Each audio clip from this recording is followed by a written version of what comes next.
नमस्कार साथियों, मैं मनीष भारती संस्कृति आईएएस प्लेटफॉर्म पर आप सभी का स्वागत करता हूं। साथियों, सुप्रीम कोर्ट ने हाल ही में एक ऐतिहासिक फैसला दिया है और यह फैसला समाज की एक बड़ी कुरीति के खिलाफ है, जिसका नाम है दहेज प्रथा। दहेज को खत्म करने के लिए समय समय पर विभिन्न कानून बनाए गए, लेकिन इसके बावजूद भी आज भी समाज की एक बड़ी सच्चाई यह है। अब सुप्रीम कोर्ट ने फिलहाल जो ये फैसला दिया है, यह पत्नियों या आप कह सकते हैं पीड़िता, चूंकि सुप्रीम कोर्ट ने इस शब्द का इस्तेमाल किया है, उनके पक्ष में दिया है। अब मुद्दा क्या है, जरा इसको विस्तार से समझते हैं। कहा गया है कि पत्नी की शिकायत करने पर, शब्द पर ध्यान दीजिए, कंप्लेन कौन कर रही है? कोई जो वाइफ होंगी वो कंप्लेन कर रही है, उनके शिकायत पर दहेज देने के लिए उसके परिवार पर केस नहीं होगा। ये सुप्रीम कोर्ट के द्वारा कहा जा रहा है। अब कुल मिलाकर के सबसे पहले इस मसले को समझ लीजिए कि ये क्या कहा गया है, क्योंकि जब तक आप इस बात को ठीक से समझ नहीं लेंगे, आप जो है गलती कर सकते हैं समझ। अब देखिए, सुप्रीम कोर्ट का एक निर्णय आया है। ये निर्णय किस बात को लेकर के आया है? दहेज को रोकने को लेकर के। अब दहेज जब भी लिया या दिया जाएगा तो दो पक्ष तो होगा ना। एक वर पक्ष है ना। अब इस पक्ष को शब्द इस्तेमाल किया गया है पति वाला पक्ष, तो रख लीजिए। दूसरा क्या है? कन्या पक्ष। और इसके लिए आप कह सकते हैं वाइफ वाला। तो अब देखिए है क्या कि अगर ये कंप्लेन करते हैं, इनके द्वारा ये शिकायत किया गया कि इन्होंने मुझसे दहेज लिया है, इस पक्ष ने। मान लेते हैं विवाह हुआ, सब कुछ ठीक था, लेकिन कुछ समय बाद इनको परेशानी होने लगा, तो इन्होंने इस बात को लेकर शिकायत कर दिया, एफआईआर कर दिया कि ये जो हमारे पति के पक्ष वाले हैं, ससुराल वाले, ये मुझसे दहेज लिए थे। अब इसमें एक समस्या क्या होता है समझिए। आपने एक लाइन सुना होगा ना, दहेज लेना, और क्या सुना है? दहेज देना। दोनों ये शब्द आ रहा है, तो ये लेना और देना जो है, इसके लिए क्या कहा जाता है? ये दोनों पाप है। पाप है, ये नैतिकता के आधार पर कहते हैं। कानूनी आधार पर क्या कहेंगे कि यह कह सकते हैं कानून के खिलाफ है, गैर कानूनी है, गलत है। ठीक है, तो क्या शब्द इस्तेमाल किया गया? लेना और देना।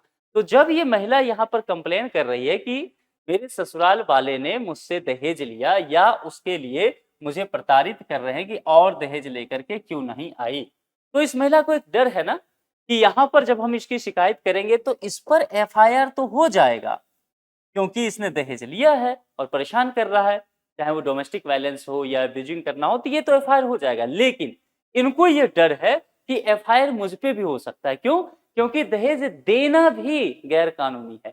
आप दे रहे हैं तब तो इसने दहेज लिया। आप क्यों दिया आपने? जब इसने आपसे दहेज की डिमांड की, तब आप शिकायत क्यों नहीं करने आए? ये हो सकता है ना, और ये होता है को। इसीलिए जब भी कोई महिला दहेज को लेकर के शिकायत करती है, उनके मन में इस बात का डर रहता है कि मेरे ऊपर भी एफआईआर हो जाएगा कि आपने दहेज दिया क्यों। ये एक बहुत बड़ी परेशानी था हमारे समाज का, और इसमें कहीं न कहीं पीड़िता के साथ न्याय नहीं हो पाता था। अब इसी चीज को लेकर के सुप्रीम कोर्ट ने एक ऐतिहासिक फैसला दिया है, और सुप्रीम कोर्ट ने क्या कुछ कहा है, वो अब विस्तार से हम यहाँ समझेंगे। ये पूरा खेल आप समझ गए ना कि मामला हुआ क्या है, क्योंकि ये अगर आप नहीं समझेंगे तो आगे काम आप समझ नहीं पाएंगे। और जैसे ही आया है, देखिए अभी जो है पिछले एक दिन से ढेर सारे ब्रेकिंग न्यूज बनने शुरू हो गए हैं कि क्या मसला ये हुआ है। मामला क्या था? पत्नी ने अपने पति और ससुराल वालों के खिलाफ दहेज लेने का आरोप लगाते हुए एफआईआर कराया है। क्या है? दहेज लेना। ये दहेज लेना और देना याद रखिएगा। तो दहेज लेने के अगेंस्ट हुआ है। इसके जवाब में पति ने कहा, उनके वकील ने कहा कि पत्नी ने खुद माना है कि उसने दहेज दिया है, इसीलिए उसके खिलाफ ही केस होना चाहिए। वही मामला आ गया ना जो मैं समझाया, कि इसके कह रहे हैं कि भाई आपने दहेज दिया है, अगर पति ने तो दिया होगा तब तो दहेज लिया ना। तो वो अब उल्टे कह रहा है कि फिर इसने दहेज तो दिया है, तो दहेज देना भी तो गैर कानूनी है। तो मुझ पे एफआईआर किए ठीक है, लेकिन इस पे भी एफआईआर कीजिए। वो बच्चे नहीं करते हैं कि मुझे डांटा तो इसको भी डांटो। तो वही वाली बात यहाँ पर कोर्ट में भी चल रहा है, और ये मसला एक बहुत बड़ा हुआ करता है। बहुत सारे केसेस भी हैं देश के विभिन्न अदालत में पड़े हुए, इसी तरह के मसले के हैं, और सुप्रीम कोर्ट ने अब यहाँ पर स्पष्ट कर दिया है। तो ये बहुत जरूरी था दहेज के मसले को लेकर के। अब सुप्रीम कोर्ट ने दोनों पक्ष को सुना, मामला सुप्रीम कोर्ट तक गया। क्या कहा कोर्ट ने? पति की मांग को पूरी तरह से खारिज कर दिया। अब पति की मांग क्या है कि मेरी वाइफ पर भी एफआईआर दर्ज करो कि ये दहेज दी क्यों, मुझे खुद एक्सेप्ट कर रही है कि दहेज दी है तभी तो मैं लिया हूं। तो सुप्रीम कोर्ट ने पति को फटकार लगाया, उसकी मांग को खारिज कर दिया, और कहा कि पत्नी और उसके परिवार के बयान के आधार पर यानी कि केवल उनके स्टेटमेंट के आधार पर उन्हें आरोपी नहीं बनाया जा सकता है, यानी कि उनके अगेंस्ट जो एफआईआर है वो नहीं किया जा सकता है, क्योंकि इस मामले में पीड़ित जो हैं वो वही हैं, इसलिए उन्हें कानून के तहत सुरक्षा मिलेगी। अगर जो विक्टिम है, एक महिला जाकर के कह रही है कि मेरे ससुराल वाले डोमेस्टिक वायलेंस कर रहे हैं, मुझे प्रताड़ित कर रहे हैं कि तुम और दहेज लेकर के क्यों नहीं आई, या फिर दहेज लेकर के क्यों नहीं आई, या कोई भी ऐसी वस्तु का डिमांड कर रहे हैं जिसे बेचकर या जिसका समाज में बाजार में एक बड़ा कीमत हो, तो कुल मिलाकर के अगर इन तमाम आधार पर उनका उत्पीड़न किया जा रहा है तो वो तो विक्टिम हुई ना, वो तो पीड़ित हुई।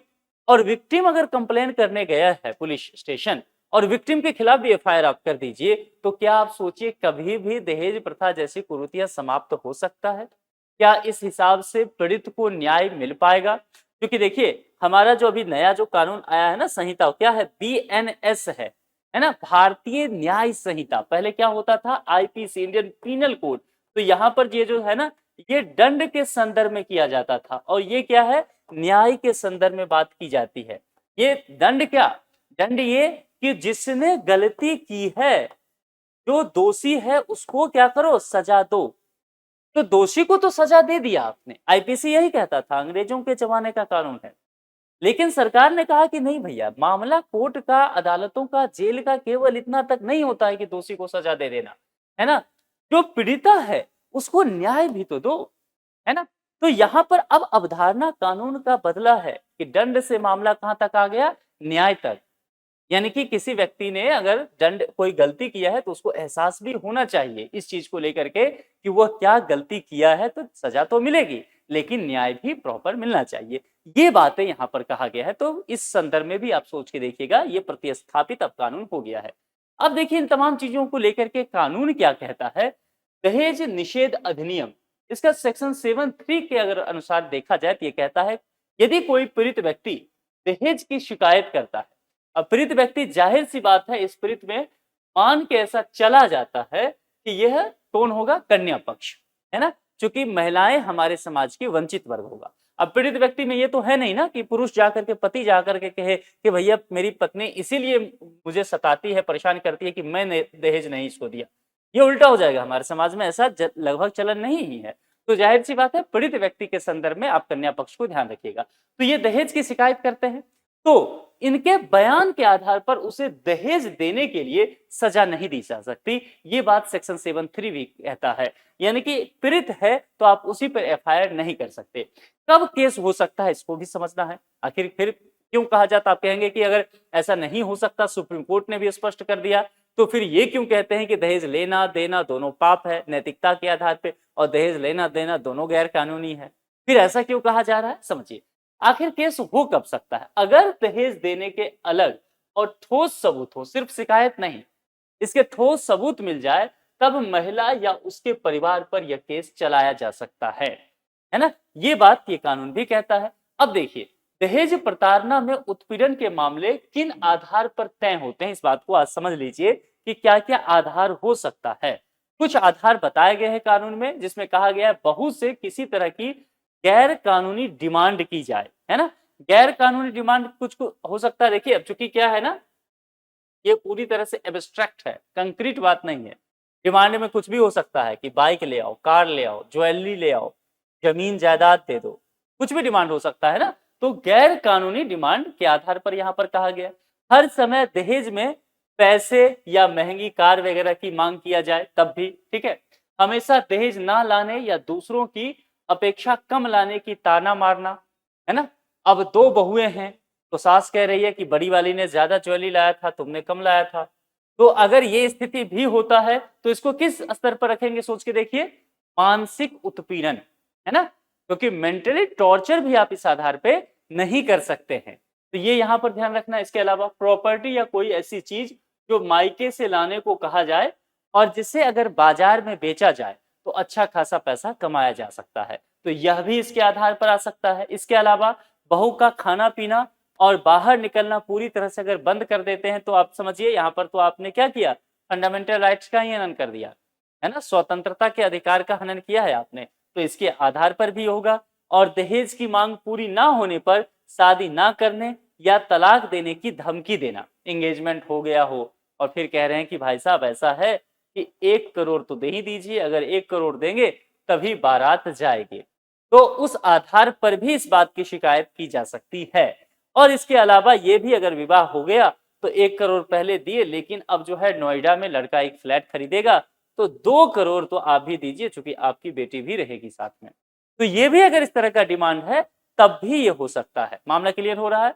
अब दहेज के लिए सबके सामने बेइज्जत करना या शारीरिक हिंसा करना, यानी कि पूरा परिवार बैठा है या समाज के समक्ष इस तरह की ताना देना, बेइज्जती करना, मानसिक हिंसा, या आप कह सकते हैं कि हैरेसमेंट करना, शारीरिक हिंसा भी करना, यदि इस तरह का भी कंडीशन है तब भी वो कहीं न कहीं कानून के खिलाफ होगा, फिर मामला दर्ज हो सकता है। अब जरा इस कानून को लेकर के समझते हैं, चूंकि अभी तक हमने बहुत चर्चा किया है, आप लोग के प्रीलिम्स का समय है, तो इस तरह के टॉपिक जो सुप्रीम कोर्ट के निर्णय वगैरह होते हैं उससे प्रश्न पूछा जाता है। दहेज प्रतिषेध अधिनियम कब का है? 1961 का। क्या कुछ बातें कही गई है, अक्षरशः समझ लीजिए। दहेज प्रतिषेध अधिनियम 1961 भारत में दहेज प्रथा को रोकने के लिए बनाया गया एक कानून है। क्या है? दहेज प्रथा को खत्म करने के लिए। तो उद्देश्य समझ गए क्या है किसी भी कानून का? सबसे पहला चीज क्या जानना है कि इसका मोटो क्या है, यह क्यों लाया गया होगा। क्योंकि अगर आप ये बात समझ जाएंगे तो आप संभव है कि अगर आप पीवाईक्यू देखे होंगे, प्रीवियस ईयर क्वेश्चन यूपीएससी का देखते होंगे, पिछले 5-7 साल का देखेंगे, 2015 वगैरह के बाद काफी परिवर्तन हुआ है।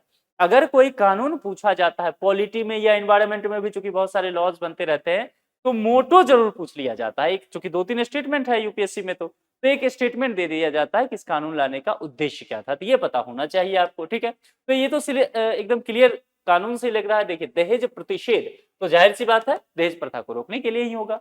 अब उद्देश्य क्या है? विवाह के समय होने वाले दहेज लेन देन को अपराध घोषित करना और महिलाओं को शोषण से बचाना, यानी कि इसको हम क्राइम बता सके, इसको सहजता ना मिले समाज में।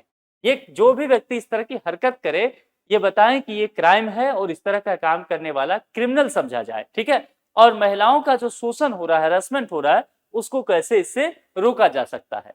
इन तमाम बातों को देखते हुए दहेज की परिभाषा भी तय की गई।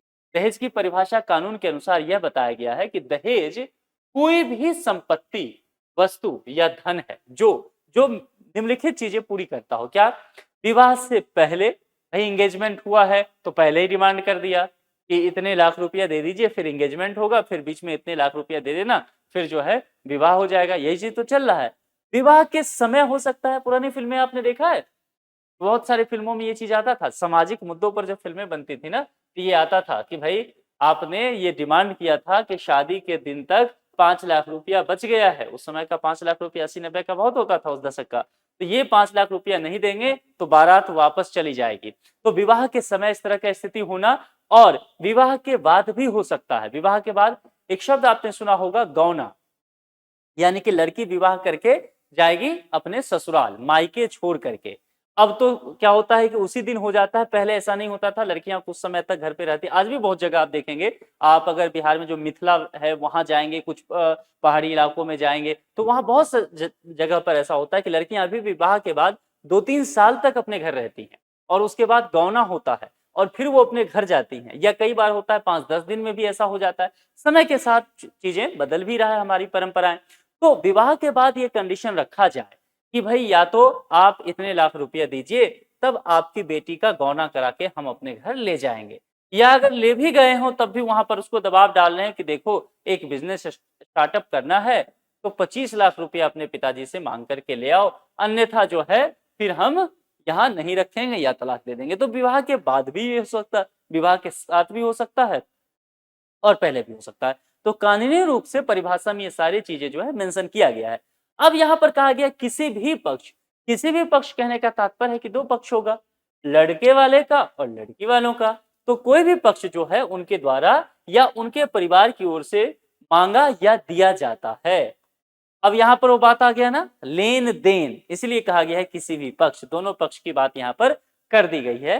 तो ये जो लेन देन वाली गैर कानूनी बात था वहां है। अब प्रमुख प्रावधान की चर्चा करते हैं। दहेज लेना, देना और लेना, देखिए दोनों अपराध है। ठीक है, दहेज देना, लेना या मांगना, तीनों को अपराध यहां पर बताया गया है। सजा क्या होगा, कम से कम 5 साल की सजा और 15,000 या दहेज की राशि जो भी अधिकतम हो उसका जुर्माना।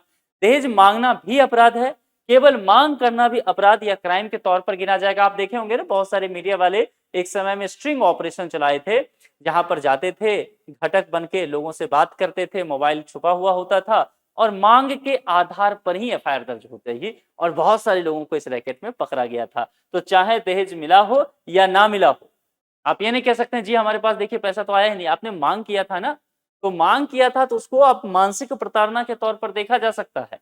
आप इसको बढ़ावा दे रहे हैं दहेज को, जो कुरीति है सरकार रोकना चाह रही है, तो ये भी आपको अपराध के तौर पर होगा। और पीड़ित जो है, जो विक्टिम है, उसको सिक्योरिटी देने की बात कही गई है और वो मैंने पहले भी आपको चर्चा में लाया था कि सेक्शन 7(3) से हम इस चीज को समझते हैं। अगर महिला दहेज की शिकायत कर देती है, उसके बयान के आधार पर उसे दहेज देने के लिए सजा नहीं दी जा सकती है। ये उस पीड़िता को सुरक्षा दी गई है और यही बात अभी सुप्रीम कोर्ट ने ठीक से समझा दिया है, जो कि इस बात को लेकर के बहुत कंफ्यूजन था।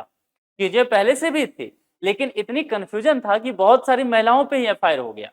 अब जब ऐसा हो रहा है तो पुरुष वाले, ससुराल वाले कह रहे हैं कि जाओ शिकायत करो, हम भी तुम पर एफआईआर कर देंगे कि तुमने जो भी तो दहेज दिया तो तुम भी जेल जाओगे। क्लियर हो रहा है? यही चीजें हमारे समाज में होता है, जिसको सुप्रीम कोर्ट ने अच्छे से क्लियर कर दिया। कुछ अन्य महत्वपूर्ण कानून जिसके माध्यम से इन तमाम कुरीतियों को रोकने की कोशिश की जा रही है, उसके अंतर्गत आईपीसी धारा 498A, पति या ससुराल द्वारा यदि कुर्ता होता है, आईपीसी की धारा 304B, दहेज और उसके मांगने के लिए जो मृत्यु एक समय बहुत होता था, 80 के दशक, 90 का दशक, आप गूगल करके देखिएगा, उस समय क्या होता था, खाना पकाने के लिए स्टोव बहुत होता था, है ना। तो एक ट्रेंड बन गया था 90-80 के दशक में कि ये खबर आती थी कि स्टोव में ब्लास्ट हो गया और बहू जो है जल के मर गई। ये हमेशा हर दिन अखबार इससे रंगा होता था, इन चीजों से लेकर के। कभी ऐसा खबर नहीं आया कि स्टोव में ब्लास्ट हुआ, ननद या सास जो है वो जल के मरी हो, बहू हमेशा जल के मरती थी।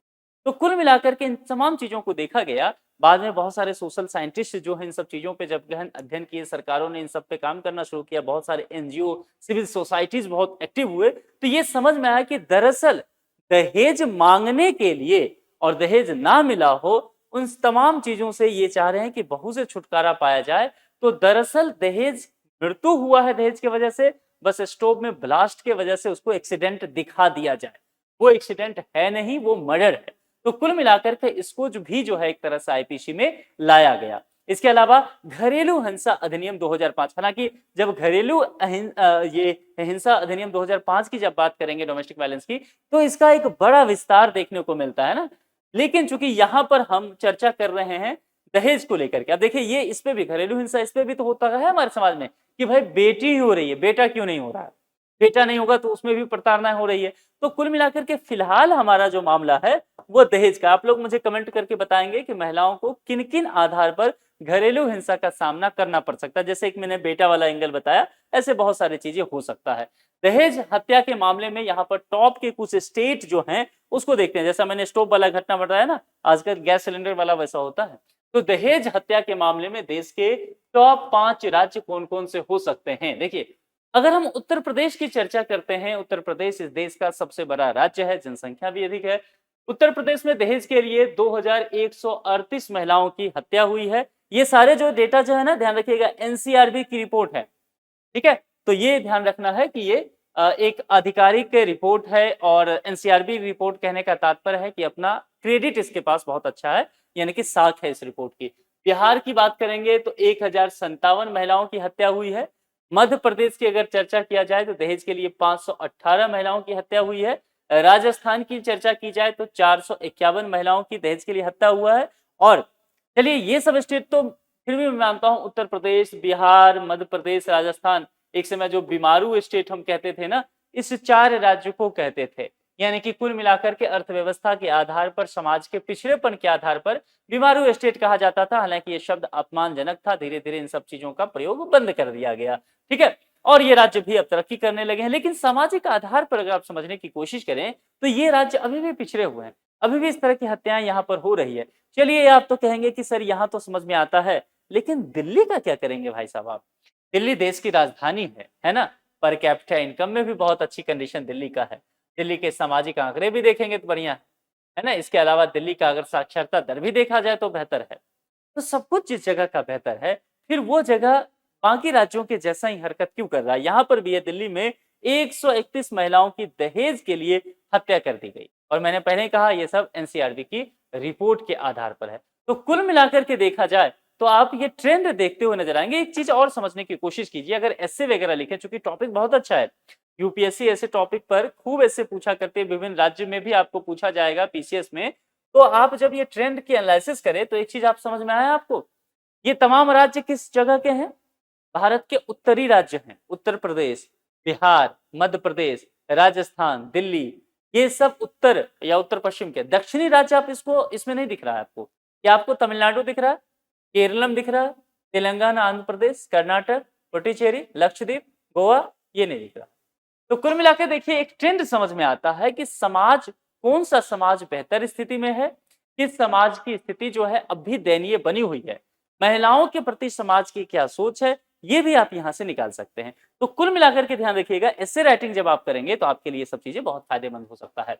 अब देखिए, शादी को कैद ना समझे महिलाएं, जाने अपने अधिकार। तो क्या क्या उनके अधिकार हैं ये भी समझना पड़ेगा, तभी तो उसके आधार पर वो एफआईआर वगैरह करा सकते हैं। पहला, दहेज प्रताड़ना को लेकर के इंडियन पीनल कोड की धारा 498 ए के तहत महिला पति या ससुराल वालों द्वारा प्रताड़ित करने की शिकायत दर्ज कर सकती हैं। ये कानूनी अधिकार उनके पास यहाँ पर है। अब तो सुप्रीम कोर्ट ने क्लियर भी कर दिया है, तो वो भी सुने ही रहना चाहिए।